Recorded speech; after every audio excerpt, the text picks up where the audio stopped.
네, 하나님께서 오늘 우리에게 주신 말씀은 다니엘 11장 40에서 45절까지의 말씀입니다. 다니엘 11장 40에서 45절까지의 말씀입니다.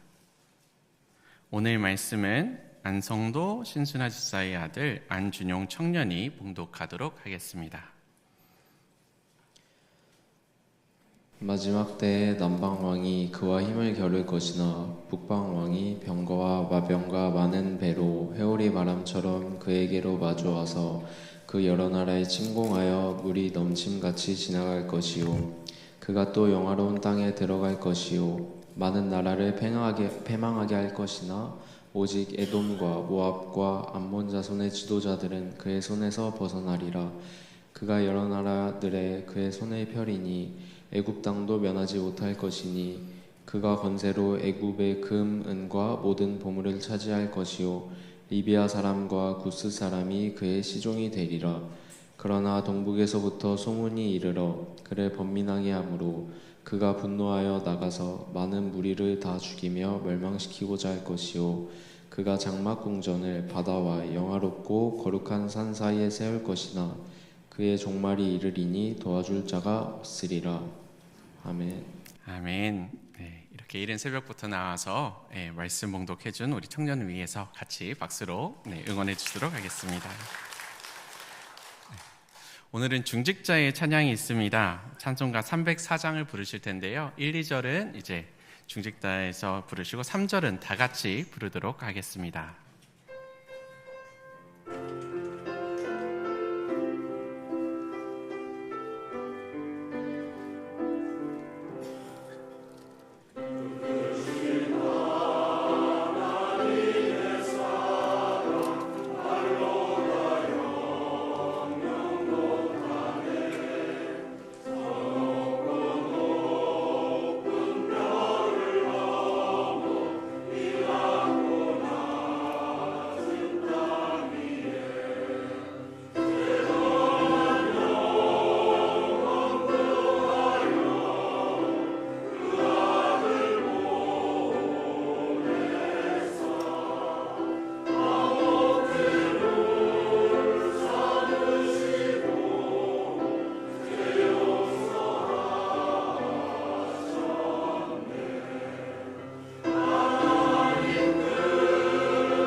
네, 3절은 다 같이 부르도록 하겠습니다.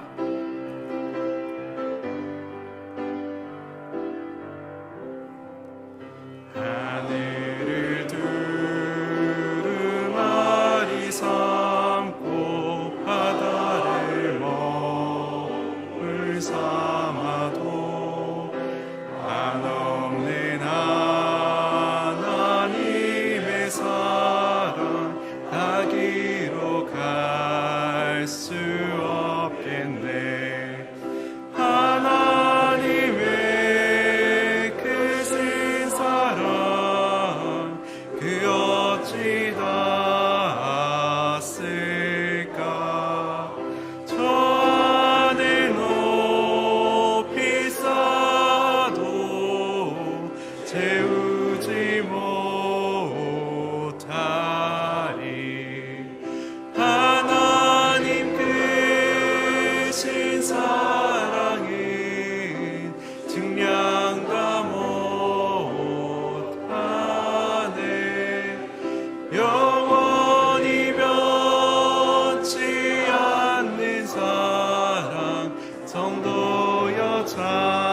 찬양하세. 아멘. 이 시간 학가다 말씀 3번 읊조리도록 하겠습니다. 에베소서 6장 18절 말씀. 모든 기도와 간구를 하되 항상 성령 안에서 기도하고 이를 위하여 깨어 구하기를 항상 힘쓰며 여러 성도를 위하여 구하라. 에베소서 6장 18절 말씀. 에베소서 6장 18절 말씀. 모든 기도와 간구를 하되 항상 성령 안에서 기도하고 이를 위하여 깨어 구하기를 항상 힘쓰며 여러 성도를 위하여 구하라. 에베소서 6장 18절 말씀. 에베소서 6장 18절 말씀. 모든 기도와 간구를 하되 항상 성령 안에서 기도하고 이를 위하여 깨어 구하기를 항상 힘쓰며 여러 성도를 위하여 구하라. 에베소서 6장 18절 말씀. 아멘. 네. 여러분 혹시 세계사 역사를 좋아하시나요? 네, 좋아하시는 분들 있으시고요. 저는 사실 세계사 역사와 거리가 좀 멀었던 사람입니다. 공부하고 그럴 때 세계사는 세계사대로 살펴는 봤지만 그것과 성경을 막 연관지어서 이게 뭐가 어떻게 연결되고 이 부분이 어떻게 해석되고 이런 거를 막 찾고 구하는 거를 즐겨하지는 않았습니다. 그런데도 이제 몇 가지 나라들에 대해서는 그냥 들어봤던 것 같아요. 페르시아, 헬라 제국, 로마 이런 나라들에 대해서는 저희가 세계사에 대해서 잘 알지는 못하더라도 이런 이름들은 어디선가 많이 들어봤었을 것 같습니다. 그런데 지금 다루었던 이 세계사의 내용이 오늘 다니엘 11장에 나와 있는 내용들에 연달아서 쭉 나오는 걸 보는데 오늘 말씀을 준비하면서 세계사 공부를 할 수밖에 없었어요. 네, 내용이 다 딱딱딱딱 맞아 떨어지면서 이 부분에 대해서 살펴보면서 하나님께서 어떻게 이렇게 세밀한 부분까지도 맞춰가면서 이것을 예언해 주셨고 그것이 우리 삶의 역사 속에서 이루어지는지를 보여주시는 것을 확인할 수 있었습니다. 저희가 다니엘 11장 앞부분부터 천천히 이 말씀들을 살펴볼 건데요. 이제 이 내용들에 대한 내용을 이해를 하시기 위해서는 성경을 같이 펴시고 이제 차근차근 따라가시면 더 좋을 것 같습니다.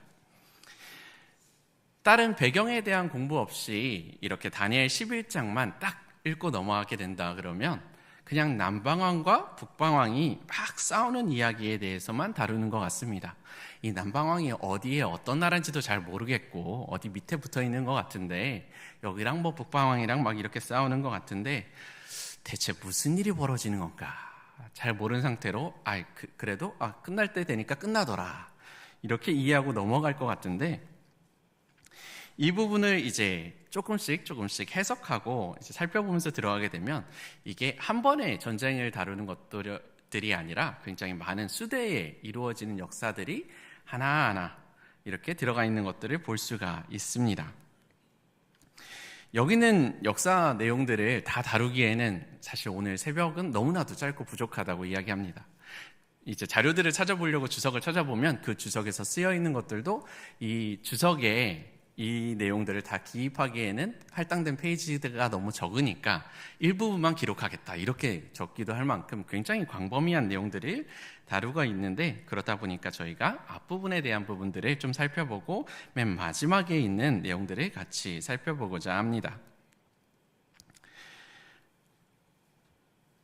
예레미야 시대 이제 저희가 계속해서 말씀을 보면서 이 예레미야의 시대 때 보면 바벨론 제국에 대해서 쭉 배웠었습니다. 그리고 그 시대에 이어서 이제 메대와 바사에 대한 내용들이 딱 나타나게 되고 그거에 대한 멸망이 나타나게 되고 그 다음에 하나님의 천사가 그를 도와 이제 다리오 왕을 강하게 하셔서 다리오 왕에게 힘을 주셔서 이제 그 바벨론을 망하게 하였다라는 그 말씀으로 이제 11장이 시작이 됩니다. 그러면서 오늘 본문 2절을 보면 이렇게 이야기하고 있습니다. 이제 내가 참된 것을 내게 보이리라. 보라, 바사에서 또 새 왕들이 일어날 것이요 그 후에 넷째는 그들보다 심히 부유할 것이며 그가 그 부유함으로 강하여진 후에는 모든 사람을 충동하여 헬라 왕국을 칠 것이며 라고 이렇게 시작을 하고 있습니다. 여기에서 내가 참된 것을 너에게 보일 텐데의 그 주체는 말하는 대상은 다니엘이 아닙니다. 여기는 가브리엘 이제 천사가 나타나서 이제 내가 하나님께서 나에게 전해주신 환상을 너에게 보이겠다라고 이야기하시면서 그 내용들이 하나님께서 전해주신 내용들이 선포되어지는 것입니다. 이 바사에서 페르시아에서 세 왕들이 이제 세워지게 될 것인데 그 중에 넷째라는 왕은 특별한 왕으로 설명이 되고 있습니다. 굉장히 심히 부유할 것이며 그가 그 부유함으로 강하여진 후에 모든 사람을 충동하여 헬라 왕국을 칠 것이다 라고 이야기하고 있습니다. 다니엘 시대 때는 미래의 이야기다 보니까 이게 대체 무슨 내용인가 그러고 보았을 텐데 이제 시간이 지난 우리의 시대를 오늘을 살아가고 있는 우리들은 과거에 있었던 일이 되기 때문에 그 일들을 찾아볼 수가 있습니다. 그래서 많은 학자들이 막 고민을 하고 있는 거예요. 이 부분을 찾으면서 이 페르시아 왕의 여러 왕들이 지나갔는데 대체 이 넷째 왕이 누구를 이야기하는 걸까? 그러면서 이렇게 막 찾아봅니다. 부유한 것도 해당돼야 되고 헬라 왕국과 싸운 것도 찾아야 되고 그러면서 딱 이렇게 결론에 내리는 것이 이 왕이 아하수에로 왕일 것이다 라고 이렇게 이야기를 합니다. 크세르크세스 1세라는 왕으로 이렇게 보고 있는데요. 이 크세르크세스라는 이름은 영웅들의 지배자라는 의미를 가지고 있는 이 페르시아 왕위를 지칭하는 그런 말을 그리스어로 표현하는 말이라고 합니다. 이렇게 아하수에로 왕이 이 앞에 딱 등장하는 것으로 이 넷째 왕의 이야기가 시작이 되는데 이 혹시 아하수에로 왕 딱 얘기를 들었을 때 다니엘 말고 다른 데서 들어본 것 같은데 라는 생각 드시는 분 있으신가요? 저희가 에스더 보다 보면 에스더에서 나오는 그 왕이 바로 이 아하수에로 왕입니다. 그래서 에스더 1장 1에서 5절을 보면 이 왕에 대한 설명들이 막 나와지게 있는데요. 그는 인도부터 구스까지 127지방을 다스리는 왕인데 그가 왕에 오른 지 3년째에 모든 지방관과 신하들을 위하여 잔치를 베푸니 바사와 메대의 장수와 각 지방의 귀족과 지방관들이 다 왕 앞에 있는지라. 왕이 여러 날 곧 180일 동안에 그의 영화로운 나라의 부함과 위엄을 혁혁함을 나타내니라 라고 이야기하고 있습니다. 굉장히 넓은 지역을 다스리는 이 왕이 이렇게 이제 많은 부를 가지고 모든 지방 관리들하고 장군들을 불러서 이제 식사를 대접하면서 회의를 하는 거예요. 뭐를? 전쟁을 준비하기 위해서 우리 이제 전략을 짜고 계획을 가지자. 아버지 때에 있었던 일의 복수를 위해서 우리 이렇게 싸움에 대해서 준비를 하자. 이렇게 나날이 180일이라는 날 동안 이렇게 잔치를 벌이고 그러면서 전쟁을 준비하게 됩니다. 그는 그 땅을 먼저 이제 잠잠하게 하는데요. 그가 있었던 지역을 이제 먼저 잠잠하게 하기 위해선 내부적으로 일어났던 반란들을 이렇게 진압을 하고 그리스 정벌을 하고 이런 식으로 정리를 하고 이제 기원전 480년에 대군을 이끌고 그리스를 이제 침공을 하게 됩니다. 침략을 하게 됩니다. 이 아하수에로 왕 크세르크세스에 대해서는 사실 저희도 굉장히 잘 알고 있어요. 성경을 알지 못하는 사람들도 굉장히 잘 알고 있어요. 영화를 통해서 많이 봤었거든요. 이 왕이 혹시 어떤 영화에 등장하는지 아시나요? 네, 영화에서 그 복근이 되게 잘 새겨진 분들 나오시죠? 네, This is Sparta 그러면서 300이라는 영화를 보면 그 스파르타와 싸우게 되는 대적하게 되는 마지막에 나타나는 굉장히 화려하게 나타나는 등장하는 왕이 있잖아요. 그 왕이 이 아하수에로 왕을 표현하는 왕입니다. 그가 이렇게 등장해서 나타나면서 그리스를 침공하게 될 것이다. 그런데 이제 침공은 하지만 그 그리스 땅을 헬라 그 지역을 정복하지는 못하게 됩니다. 살라미스 해전에서 패배를 하고 그런 식으로 하면서 이제 정복을 하지는 못하게 됐는데 이제 왕국을 칠 것이다 이런 내용들에 대한 것들 이런 거에 대한 것들이 나와 있고 이때 이 왕이 이때구나라는 것들을 찾아볼 수 있습니다. 그리고 이제는 장차 한 능력 있는 왕이 일어나서 큰 권세로 다스리며 자기 마음대로 할 것이다. 그러나 그의 이후에 그 나라는 사방으로 나누어지고 그의 자손에게 돌아가지 않고 무너진다라는 말씀이 그 뒤를 이어서 바로 또 나오게 됩니다. 그러면 이 왕은 또 누구일까? 이 시대는 누구일까? 이렇게 찾아보는데 사람들은 여기에 나와 있는 이 장차 한 능력 있는 왕을 알렉산더 대왕에 대한 예언이다라고 이야기를 하고 있습니다. 20세의 나이에 이제 마케도니아의 왕이 되어서 이제 메데 바사 제국과 싸우기 시작했고 거의 한 10여 년에 걸쳐 가지고 굉장히 넓은 영토를 차지하게 되는 왕입니다. 굉장히 유럽 지역들도 마찬가지고 동쪽으로는 이제 인도에 다다르기까지, 이제 중동 지방부터 다 지나가서 인도에 다다르기까지 굉장히 많은 국가들을 이렇게 정복했던 이 나라, 이 큰 권세로 다스리며 자기 마음대로 하는 그 왕이 이제 알렉산더 대왕을 이야기하는데, 그 대왕이 이제 죽게 되고 그의 자손에게로 이 땅이 돌아가지 않습니다. 그가 자손을 두지 못하고 갑작스럽게 죽음을 당하게 되었거든요. 그래서 자손에게 돌아가지 못하고 사방으로 나뉘어져서 4개의 그 장군들이 나중에 그 땅들을 차지하게 되는데요. 그렇게 하면서 그 강했던 나라가, 그 커다랬던 나라가 한순간에 무너지는 것에 대해 예언하고 있는데, 그것이 이렇게 딱 또 오늘 말씀에 나와 있습니다. 이 알렉산더 대왕의 죽음에 대해서는 너무 갑자기 또 죽게 되고 알지 못하는 거다 보니까 여러 가지 이야기들이 있었습니다. 감염증으로 인해 죽었을 거다, 알코올 중독, 암살 등 다양한 이야기가 있었는데 이 내용들에 대해서 조사하다 보니까 2019년도 어떻게 보면 가장 최근에 나와 있는 그런 설인데요. 뉴질랜드에 있던 한 의학 박사, 이제 오타고라는 대학의 이제 교수님은 이분이 이 알렉산더 대왕의 사인을 길랑발의 증후군으로 보고 있습니다. 네, 익숙하시죠? 네, 제가 작년에 겪었던 질병이 길랑발의 증후군인데요. 이 질환으로 이 알렉산더 대왕이 죽었을 것이다 라고 이야기를 합니다. 그러면서 여러 가지 마비 증상이 있었고 그가 갑작스럽게 막 죽어갔고, 죽었다고 생각했는데 시체가 부패하지 않았다, 일정 기간 동안.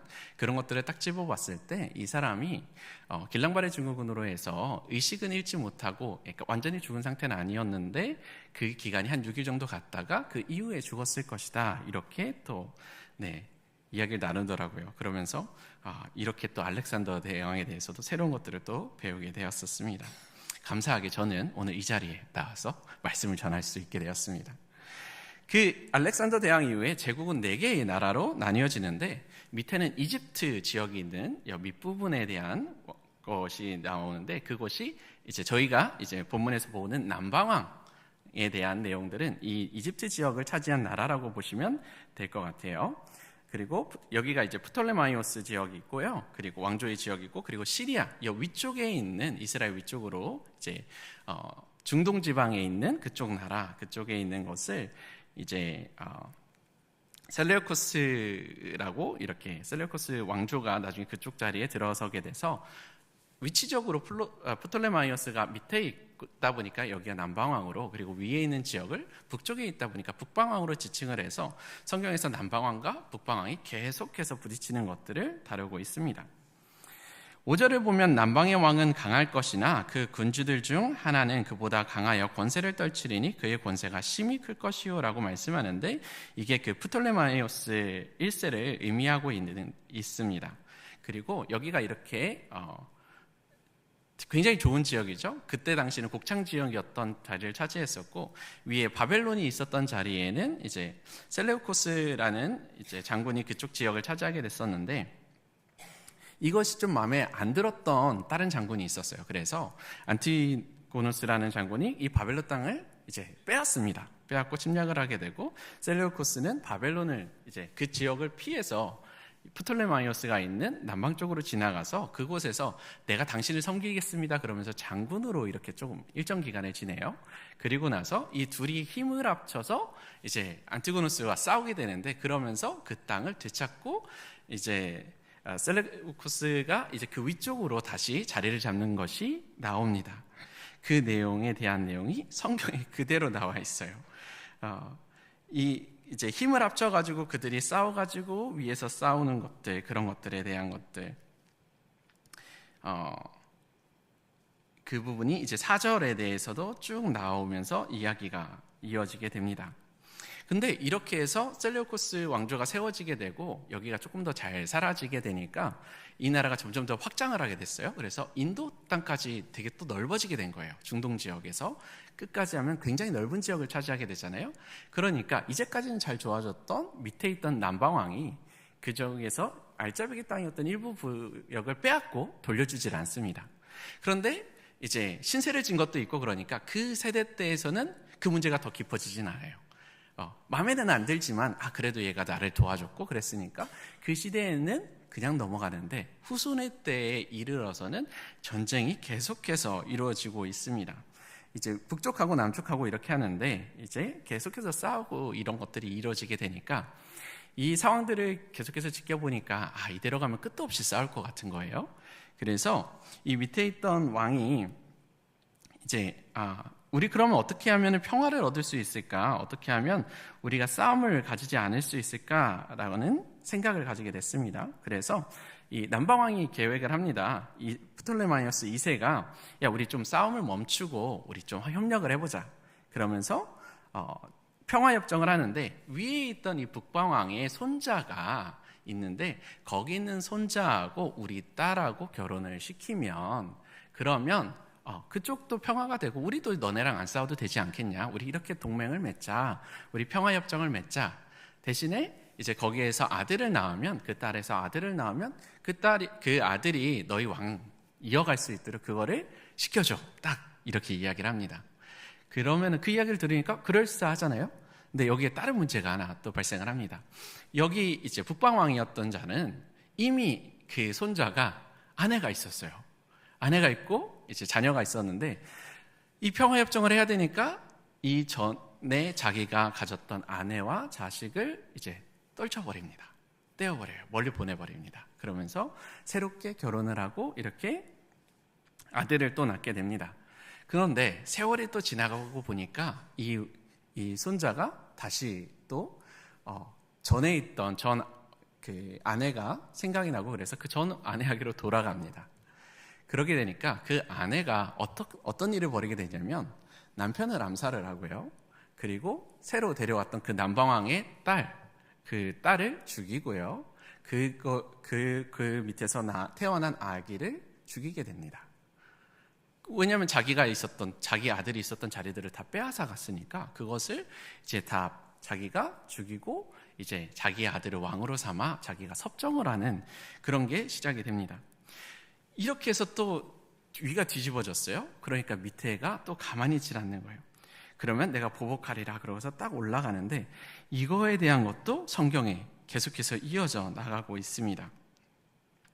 5절 6절에서 봤을 때는 몇 해 후에는 그들이 서로 단합하리니 곧 남방왕의 딸이 북방왕에게 가서 화친하리라. 둘이 가서 이제 동맹 평화협정을 맺고서 이제 하나가 될 것이다 라고 이야기를 하고 있어요.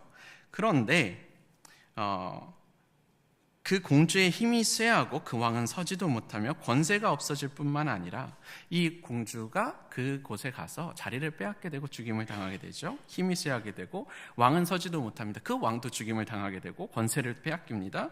그 공주와 그를 데리고 온 자와 그를 낳은 자 그리고 그때 도와주던 자가 다 버림을 당하였다. 다 죽임을 당하였다. 이 내용이 역사에 일어난 대로 성경에 이미 다니엘 때 이것이 말씀으로 선포되어졌고 그대로 이루어져 있습니다. 이렇게 내용들이 너무나도 똑같이 이루어지니까 이제 학자들이나 다른 사람들은 이야기하는 거예요.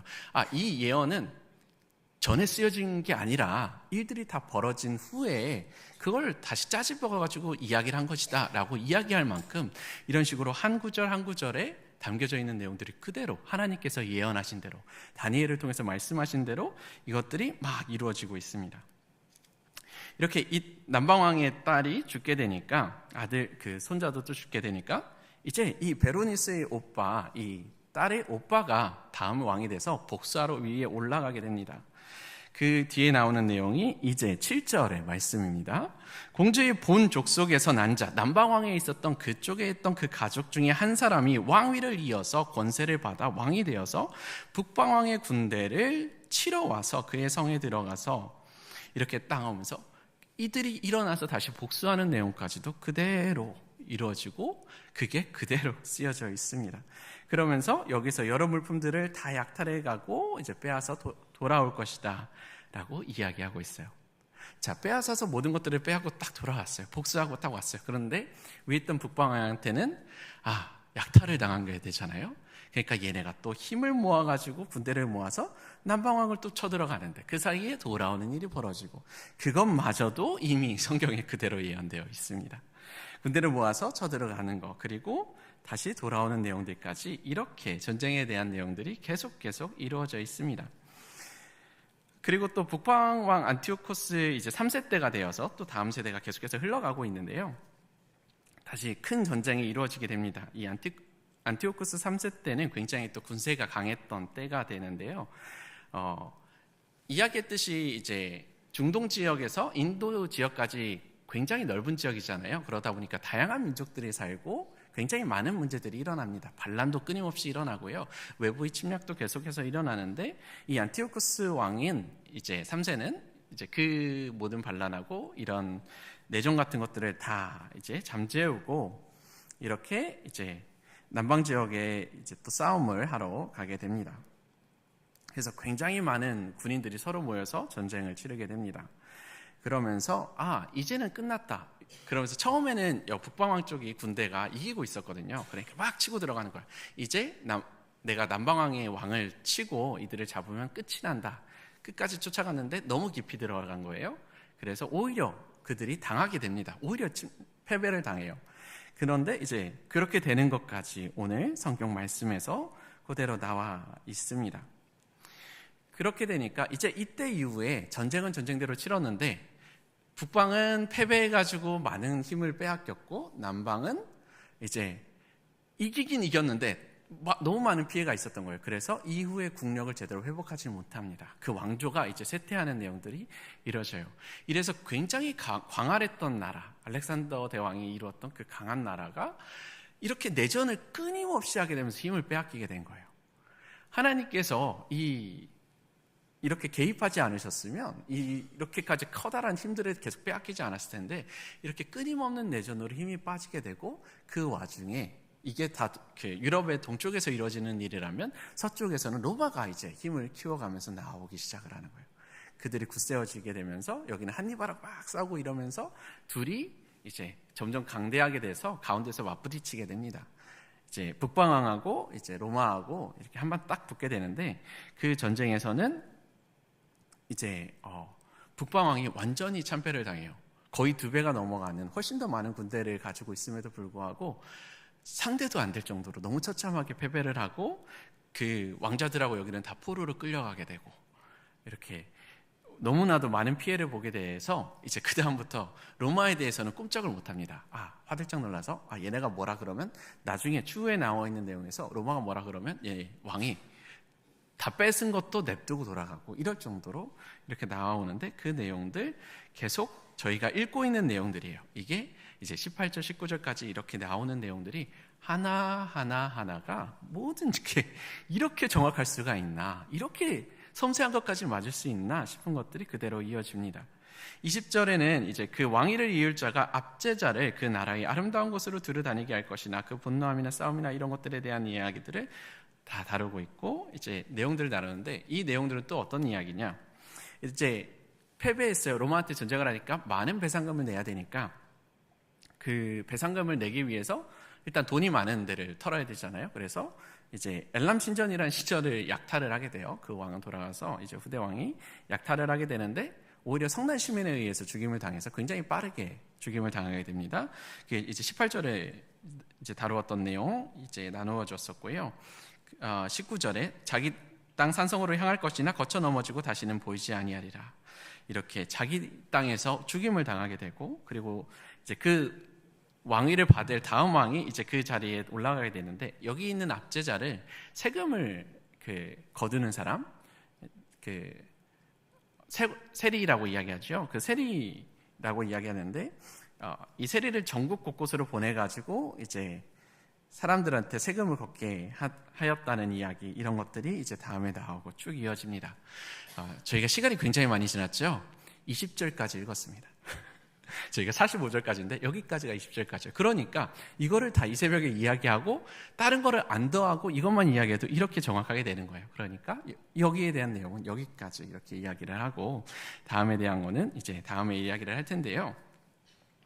이 말씀들을 그럼 통해서 우리가 볼 수 있는 것은 무엇인가?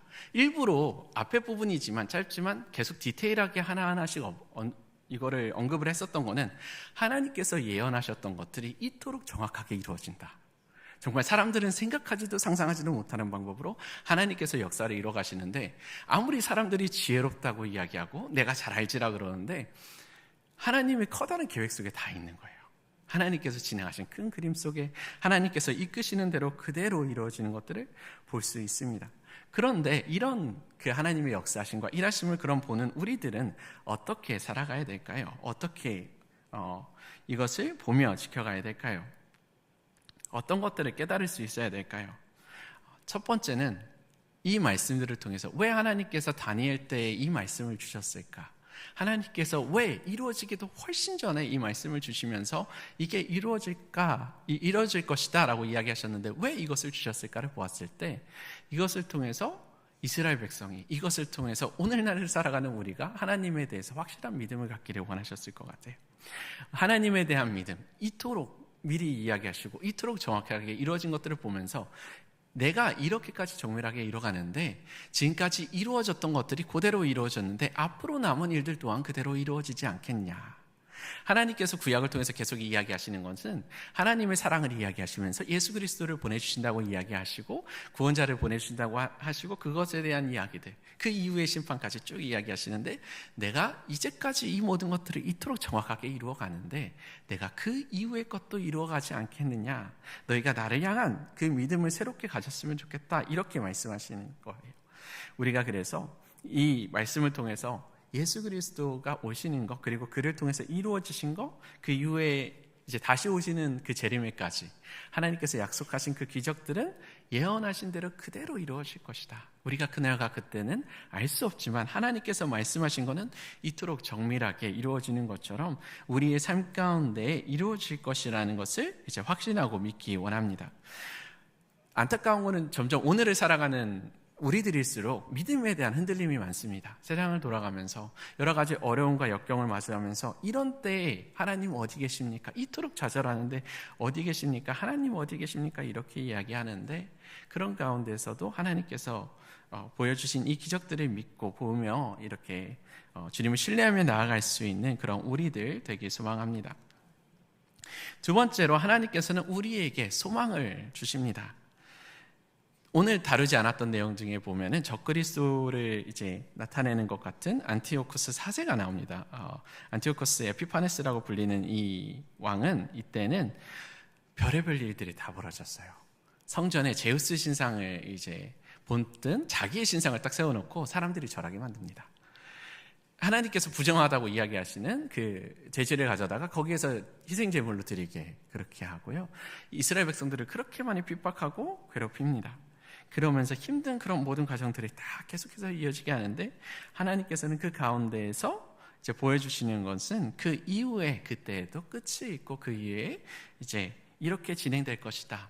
근데 40절에서 45절을 오늘 본문의 말씀으로 정하게 된 것은 그 40절에서 45절에 보면 마지막 때에 대해서 이야기하고 있습니다. 이 마지막 때, 여기서 다루는 것은 상징적으로 과거에 있었던 일을 하기도 하지만 이제 앞으로 있을 미래의 일에 대해서도 이야기하는 부분인데요. 이 부분에 대해서 결국은 굉장히 이 남방왕하고 북방왕하고 딱 하면서 굉장히 악이 성하는 것 같고 그들의 힘이 강성해지는 것 같아서 그 누구도 이들을 물리칠 수 없을 것 같지만, 그때에 하나님께서 그들을 멸망하게 하실 것이다. 그의 종말이 이르리니 도와줄 자가 없으리라 라고 이야기하시고 예언하십니다. 지금은 너희가 살고 있는 이 세상이 너무나도 힘들고 어려워 보이고 세상이 타락해가고 무너져 내리는 것 같지만 그날의 끝이 올 것이다. 내가 심판자로 다시 오는 그때가 올 것인데, 그때가 왔을 때는 이 모든 것들이 뒤바뀌리라, 이 말씀을 해줘 우리에게 오늘 하고 계십니다. 오늘을 살아가는 우리들, 과학이 발달하고 미래에 대한 희망을 노래할 수 있나요? 앞으로 살아가는 미래에 대한 것들을 고민할 때, 미디어의 발달들을 바라볼 때 긍정적인 부분들도 물론 있지만 부정적인 부분들이 훨씬 많다는 생각을 많이 하게 됩니다. 마치 중독과 같아서 우리가 점점 더 자극적인 것들을 찾게 됩니다. 더 폭력적인 것, 무자비한 것들을 바라보게 됩니다. 내일을 생각하면 빈부의 격차는 그 어느 때보다도 오늘날이 더 심한 것 같습니다. 저희는 항상 과거를 이야기하면서 포도를 먹고서, 음식을 먹고서 그것을 토해내고 뱉었다고 이야기하는데, 오늘날 우리들이 버리고 있는 음식물 쓰레기만 보더라도 우리가 과연 얼마나 다를까라는 생각을 하게 됩니다. 많은 일들이 벌어지고 세상의 모든 사람들은 다 무언가에 홀린 것처럼 세상을 향해서 달려나가고 있는데 그 속에서 이야기하시는 것은 그런 그때가 이제 끝이 올 것이다. 그날이 도저히 무너뜨리지 않을 것 같지만 그날의 끝이 오리라. 내가 그렇게 하겠다. 알렉산더 대왕이 그렇게 커다란 영토를 이루고 모든 것들을 가져오는데 한순간에 다 잃어버리고서 죽게 되잖아요. 그 한순간이 아무것도 못하게 빼앗깁니다. 이제 길랑파래라고 생각을 했을 때 저는 되게 이게 딱 와닿는 거예요. 하나씩 하는데 힘으로 할 수 있는 게 아무것도 없어지거든요. 알렉산더 대왕이 얼마나 위대했겠어요? 그가 모든 것들을 가지고 모든 것들을 딱 누렸을 그 왕이 눈앞에 자기가 무엇을 가졌든 무엇을 이뤘든 아무것도 못하게 됩니다. 버튼 하나 누르지 못하고 눈 하나 깜짝 못하게 되는 순간까지 내려가는 것. 하나님 앞에서 아무것도 아닌 거예요. 순식간에 모든 것들이 뒤엎어지게 되는 그런 모든 것. 그런 것들을 하나님께서 이렇게 보여주시며 우리가 비록 이 힘든 시대를 살아가지만 그때 그날에도 끝이 이를 텐데 그때는 내가 이 모든 것들을 뒤바꾸리라.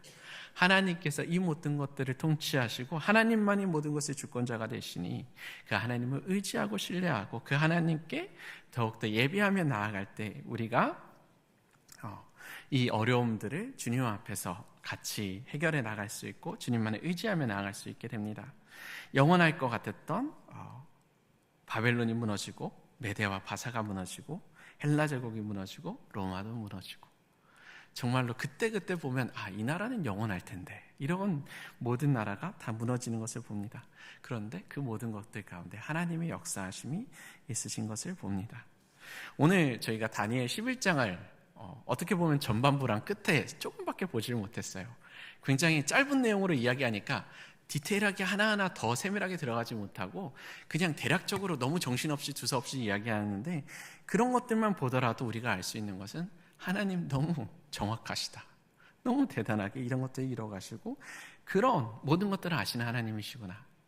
그리고 그 하나님이 오늘날 우리의 기도를 들으시는 하나님이시구나.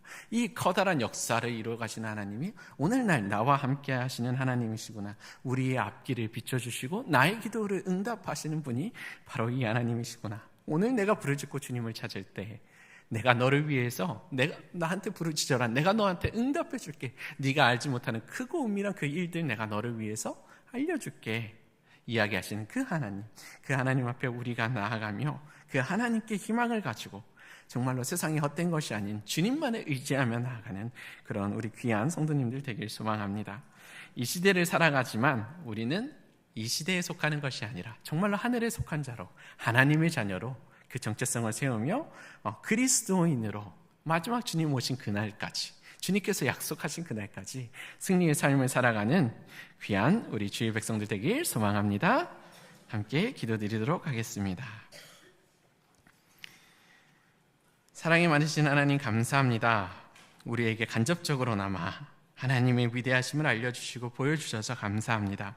하나님 기도하고 원하는 것은 우리 가운데 그 하나님을 더욱더 믿는 믿음이 자라날 수 있도록 인도하여 주시고 주님 때로는 나의 앞에 내가 이해할 수 없는 일들 내가 알 수 없는 일들이 벌어지지만 그 속에서도 주님만을 의지하며 오늘 가운데 승리하는 삶을 살아갈 수 있는 우리들 될 수 있도록 주님께서 함께하여 주시옵소서.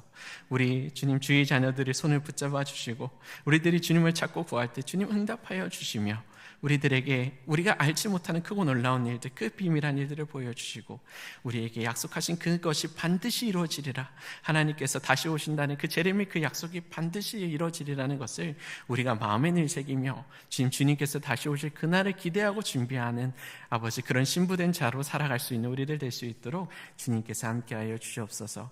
우리와 늘 함께하여 주시고 우리의 필요를 아시는 주님께서 늘 채워주실 줄 믿사오니 하나님 우리의 손을 꼭 붙잡아 주시고 주님께서 오시는 그날까지 주님께서 찾아오시는 그날까지 이 손 절대 놓지 마시고 주님만 꼭 붙잡고 나아가는 귀한 주의 자녀들 될 수 있도록 주님 인도하여 주시옵소서. 우리와 함께 하실 줄 믿습니다. 살아계신 예수님 이름으로 기도드립니다. 아멘. 이 시간 말씀을 기억하면서 기도하기 원합니다. 하나님께서 우리에게 확실한 증거를 성경 속에서 이미 보여주셨습니다. 우리가 이 증거들을 통하여서 우리의 믿음이 자라게 하시고 하나님을 더욱더 신뢰하는 주의 자녀들 될 수 있게 해달라고 그렇게 구하며 기도하기 원합니다. 또한 이 시대를 살아가는 우리들 가운데 어려움이 끊임없이 찾아옵니다. 우리 주변에도 굉장히 많은 사람들이 어려움 속을 겪어가고 있습니다. 그럼에도 불구하고 어려움 가운데서도 우리가 그리스도인으로 우리의 정체성을 기억하며 다시 오실 그 주님을 기대하리며 정말로 그리스도의 순결한 신부로 오늘을 살아가며 승리할 수 있는 우리들 될 수 있게 해달라고 위해서 기도하며 나가기 원합니다. 우리 주변의 환우들을 위해서 기도하며 나가기 원합니다. 저희 323 주마음 다락방에 김준현 안수 집사님을 위한 기도를 하기 원합니다.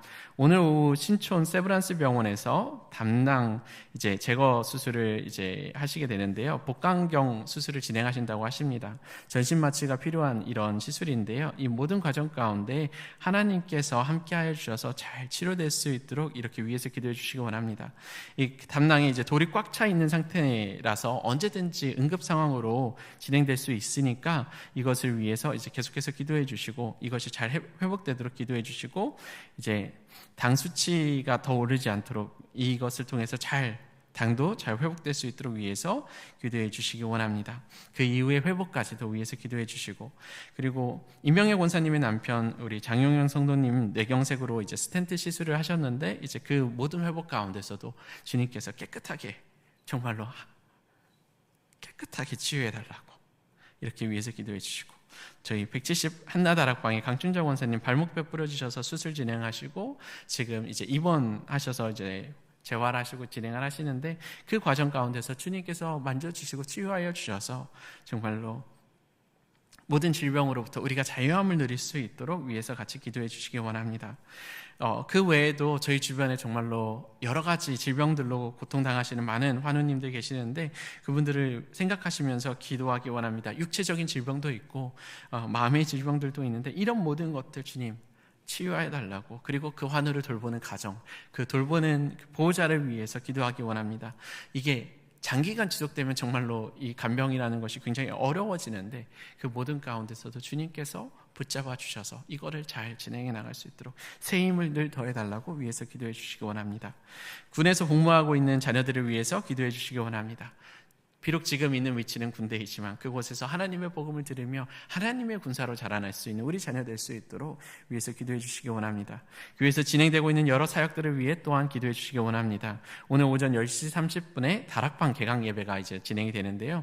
이때 함께 모여서 같이 예배의 자리에 정말로 주님께 힘써 모일 수 있는 그런 귀한 예배 되게 해달라고 위해서 기도해 주시고, 다음 달 9월부터 진행되는 여러 가지 사역들이 있습니다. 찬양 예배자학교, 청년부 말씀잔치, 예수제자학교, 푸른학교, 쉐마학교, 새소식반, 끊임없는 사역들이 진행이 되는데 이 모든 것들을 준비하는 과정 가운데 하나님께서 지혜 더해달라고 이렇게 기도해 주시기 원하고, 저희 교회에서 진행하고 있는 다문화 선교, 도시락 봉사, 평화원 섬김, 선교 후원, 차봉사, 노방전도, 임의용 선교, 영어 성경학교, 보이지 않는 데서 섬기는 많은 손길들이 있습니다. 이렇게 뿌려지는 많은 씨앗들이 정말로 많은 복음의 결실로 열매로 이렇게 맺혀질 수 있도록 위해서 기도해 주시기 원합니다.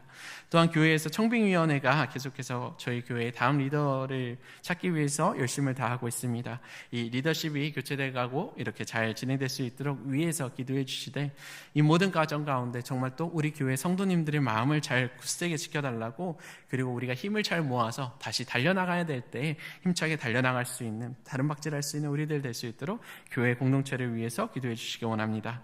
마지막으로 해외에서 복음을 전하시는 우리 선교사님들을 위해서 기도하기 원합니다.